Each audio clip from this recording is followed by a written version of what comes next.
Hello everybody and welcome back to World of Warships Legends. My name is Spartan Elite 43 and tonight we are back in the Key. And we are continuing our Japanese theme week. Starting anew is the theme this week. And I figure we could choose one of the two battleships at Tier 7 and why not choose the Key, right? You can find all kinds of Amagis out there, but very few keys. So I thought it would be fun to feature the Key, and so I have. Now, you guys know my builds for these by now, I'm sure, but I am using the, is it Takio Takagi? I think it is. I think it's Takagi for the commander, and I am also using, obviously, Cunningham and Scharnhorst as my inspirations, and all of the good things. Now, we're on Neighbors, which is a map I don't get to see very often anymore, but it is nice when you do see it. However, it is also a domination, and as you can see on the map, we're going to be having to fight, and I forgot, we actually had our batteries run out in this match, I believe, which is never fun, but it is a thing. It does happen occasionally, but yeah. It's going to be a fun match, though. Right off the bat, we're turning across the bow of our cruiser here, which is not preferable, but you know, I'm trying to angle out. I don't want to be flat broadside to these guys, so it's not where I want to find myself, you know what I mean? But we are going to start trying to angle out here. We do get a nice, beautiful look at a broadside Wichita at the beginning, and we're going to aim this shot, put up our spotter plane, pull the trigger, and see if we can't reach out and touch this man. Wait for it. Oh my god, that looks beautiful. Pow! Dropping the bomb from way downtown. 14,000 damage, not a single citadel. That's a solid salvo from this thing already. Now, we do have a Nagato and a Bismarck looking at us. We have a third battleship that I didn't really see. It's an Iowa. So we managed to turn out just in time to get away from those. Nagato, however, broadside on, is absolutely begging for a pound. Wait for it. Oh, it's a little early. Didn't quite lead him good enough. We led him too much, actually. But now we've got a Cleveland. This is what you would call not preferable. Cleveland, this close, is not good. Now, why did I come this way rather than over there? I thought that if I came this way, I wouldn't have to fight the cruisers. Because, you know, it'd be an open ocean. And even if it is open ocean and I have to fight the cruisers, that's where I excel versus them. And we absolutely smash the enemy Fiji there, showing him why it's a bad idea to go broadside to battleships. It's just not a good idea in that cruiser. Now, unfortunately, he did drop a smokescreen for that Cleveland. Luckily, the Cleveland backed around the corner, so he drops line of sight on him, meaning we can recover a little bit. We're already up 25,000 damage. We've done pretty well at the beginning of this match. Now you can see I'm still looking for the shot on this Wichita. Don't really have it. We are going to start pushing this cap. We have the advantage in firepower over here. You can see we've got quite a few ships, so we're going to push our advantage, which is something a lot of people just don't do in World of Warships Legends. They don't recognize when they have the advantage. And when you don't recognize that you have the advantage and you don't push the advantage, then the enemy's advantage on the other side wipes out your team and you're not able to really get into position to do a whole lot. So we're going to go straight into the center here. We're going to try to help the other side with the Wichita, who is just barely in range. We take the shot over the island. It looks pretty solid. He's not really reversing yet. He's starting to. Are we going to get a good hit? Yeah, not bad. Not bad, considering how unlucky I am usually in Japanese battleships, other than Yami. This thing seems to be behaving quite a bit in this match, which is surprising. We're up to 36,000 damage already, and you can see I'm still looking at that Wichita. I know how nasty that Wichita can be, so I'm trying to get rid of him. Now, it's like he has a sixth sense this time. He's like, oh, I just got touched a minute ago. I better stop backing up and start going forward again. And so he's not going to get touched, unfortunately. But you can see I'm pushing straight into this cap. I'm not worried. They don't have a destroyer that I have to worry about or anything like that. I've got my guns all on the right. Still looking for a shot at this Wichita over the island, but it's just not going to work out for us. And the friendlies managed to take out the battleship that was over here on the left, and that just leaves a Cleveland that is running for his life. This Cleveland is like, nope, I'm out. And that's actually a good decision for him, because he's able to stay away from us and thus keep himself alive and potentially carry his team at the end of the match. Remember, the most dangerous Cleveland is a Cleveland you can't see. And if he can get to a position, like say behind the island over here, where he can shoot at us without being shot, it could be very, very bad for us. Now you can see initially I am waiting for him to light up. I'm spotted, I'm expecting shots to be fired, he is just not taking them. Now I lock my turrets here because I want my guns to continue to rotate while I traverse the camera occasionally, and I am about to turn out. We need to capture this base first. I was hoping I could catch this Cleveland out in the open. Doesn't appear to be a thing. The guy at least has more than 2 brain cells to rub together, so he's not going to put himself out there to be dev-struck, which is a good idea. You don't ever want to make sure that you're able to be dev-struck if you can help it. He knows that in open water he has absolutely 0 chance versus a battleship, let alone multiple battleships and cruisers that would be shooting him. So he is going to get as far away from us as possible, and then we don't chase kites, right? That's one of the things that we talk about. You don't chase the kite, because if you chase the kite, you validate the strategy. So you leave him. If he starts shooting at you, you're in range to shoot him, but you don't need to chase him. So we're going to turn our ship and go straight into Bravo and start capturing Bravo. That's the goal. Now watch what this little cheeky bugger does out here at the edge of the map, because he's going to start firing on us once we get into this base. Wichita's still alive, even though we managed to take most of his hit points. You can see I'm trying to aim over the island.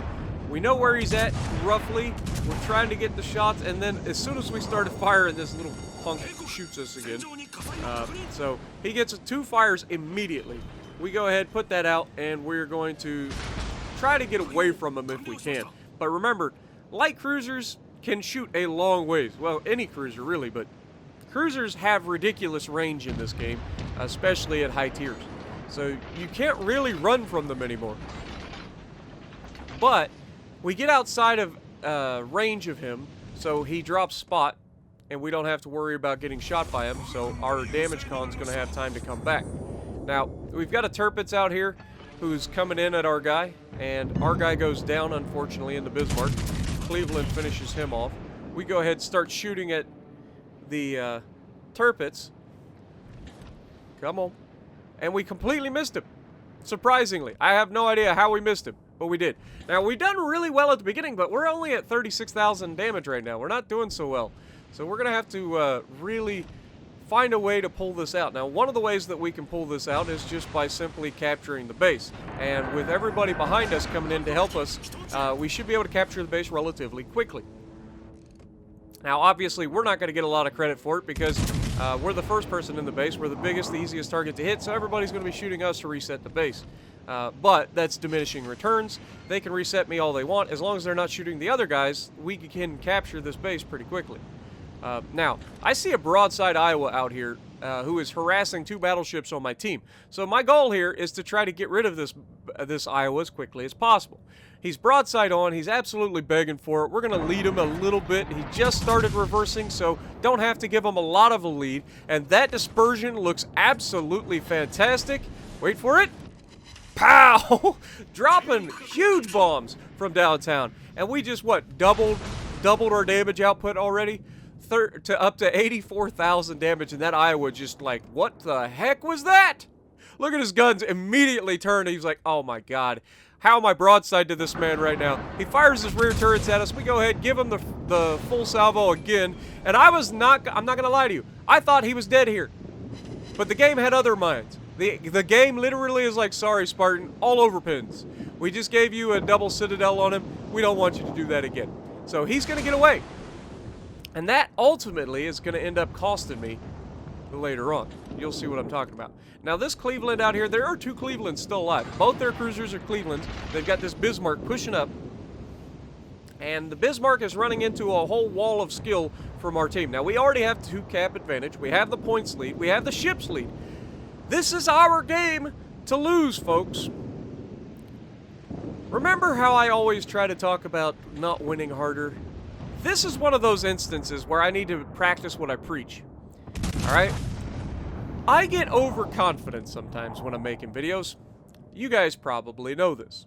That shot looks beautiful, though, on that Cleveland, and he gets nasty, nasty hits, but somehow does not get citadeled, because why would I citadel him, right? I mean, that's 2 chances at deleting a ship that just gave me nothing, unfortunately. But then the second Cleveland gets spotted. He's broadside on, but before we can get the guns around, he is actually going to take a torpedo. Oh, it runs out right as it hits him! No! Such a lucky little punk. But he gets away. We can't shoot him anyway. We are going to launch torps in that direction, though. And that's about the time that the controller dies, which is really bad timing. Really bad timing. Luckily, I always have batteries that are on the charger, so I can swap them out, get this thing back up and running as quickly as possible. But we do have to swing around the island. Now remember, we have the lead. We have the ship's lead. We have all of the things that we have to worry about to win this match. All we gotta do is not do anything incredibly stupid, and we win, guys. Anybody have a feeling that something incredibly stupid is about to happen? Let me know down in the comments below. And while we got some time, we're a significant portion into the video, today's trivia question.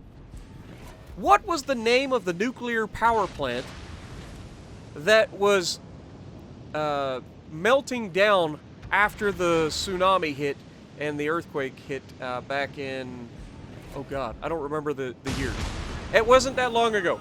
There was a nuclear power plant that actually ended up having a meltdown and has really affected a lot in Japan. As of, I don't know if you guys have seen any of the cleanups from it, but if you haven't, you should definitely look it up. The cleanups that are required for a nuclear meltdown like that are insane. Insane. And it's compounded by the fact that Japan is a small island. It's not that big of a country. And so on top of all of the other things, you've got the fact that it's just not that much room to store things. And they have had to come up with some pretty ingenious ways of slowing down the radiation leakage into the ocean. They've done a lot of things. It was a horrific tsunami. I'm sure you guys know about it, so we won't go into too much detail. But that's the trivia question. What is the name of the nuclear power plant in Japan that was hit by the tsunami and actually ended up melting down subsequently? Let me know. First one to get it right gets pinned. Now, right now, there are only 3 people left. Two Clevelands and an Iowa. And my team is in a position where they can provide supporting fire, but they're not really doing anything as far as damage. I don't know if they just can't hit things or what, but it seems like we're really the only one doing any damage. And the Iowa just took out another ship, kills the Odin. This Iowa doing the right thing here. He's staying angled. He's not giving me a flat broadside, but at the same time, he is giving me enough that I should be able to punch him pretty decently. But the problem is, he's got will to rebuild. And he's got a buddy next to him. I have a buddy next to me. I have will to rebuild, except I am going to run out of my will to rebuild range because my teammates are going to fall back. And Cleveland takes down the Synop. And now you guys can start to see why this is a very dumb strategy for me and the rest of my team. Now, we switched to HE to try to burn this Iowa down. Damage over time is very nasty. We get a fire right off the bat. Everybody knows the Japanese HE is pretty nasty. We get the fire, he damage cons it immediately. And now, that's going to allow my teammates to set fires that will stick, that are permanent. They have a much better chance of setting fires than I do. I switch back to the AP to get ready to shoot this Cleveland. As you can see, our 40,000 hit points have disappeared real quick. But we've got a broadside Cleveland here, trying to get the guns to bear on him. We get the front guns off at the Cleveland. We shoot the rear guns over at the Iowa, trying to hit the superstructure. We do get a decent hit. Unfortunately, these guys are going to take me down. Luckily, there's only a minute left, so it's going to be real difficult for these guys to kill everybody on our team. But once I go down, there's not a whole lot left. There's a few cruisers and a battleship left. Luckily, battleship playing a lot smarter than I was. He's using the island as cover. And this just comes down to, again, being, recognizing where your advantage is and not doing stupid things to win harder, okay? We've talked about it before. Luckily, the friendlies have set that guy on fire. You can see we've got a Wichita over here getting ready to engage the Cleveland, who has also been shooting at the Iowa. Wichita manages to kill the Iowa, which is a feat when you talk about these guys having will to rebuild. But the Iowa did exactly what I did, which is he sailed out of will to rebuild range, and that allows him to die much quicker. And down goes Cleveland, leaving just one single Cleveland out there versus everybody on our team. So in the end, it didn't cost us this time, but it very well could have. And that's why I wanted to showcase this match. Because even I get caught up in the moment and stretch myself ahead of my teammates in a position where we didn't need to be. We had the advantage, but we end up with 2,800 base XP in that win. 2 captures in a battleship. 3 captures, sorry. 3 captures in a battleship. So if you like what I'm doing, punch the like button, leave a comment below, subscribe to the channel if you haven't already, and as always, I will see you in the next video.